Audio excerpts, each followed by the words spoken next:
सफाई निस्फ ईमान है, पर हम पर वो अमल करना फ़र्ज़ नहीं।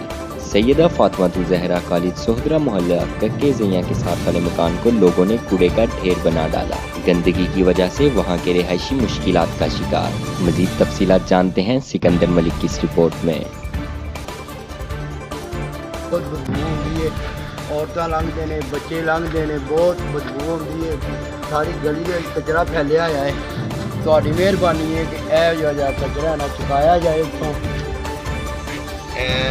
साडी गौरमेंट अगे दरखास्त है कमेटी वाले अगे भी कि महल्ले के अंदरों यह रूढ़ी खत्म की जाए, सारी बीमारी पे फैल गंद जड़ा इकट्ठे है 2-4 साल तो इतने बड़ा गंद है। सारे महल्ले वाले कूड़ा करकट सड़ते ने, लंघण वाले को परेशानी होती है। जो बारिश होती है राह नहीं लभदा, बहुत तकलीफ है। गर्मी है बहुत बड़ी आती है, बीमारी फैलने का खतरा।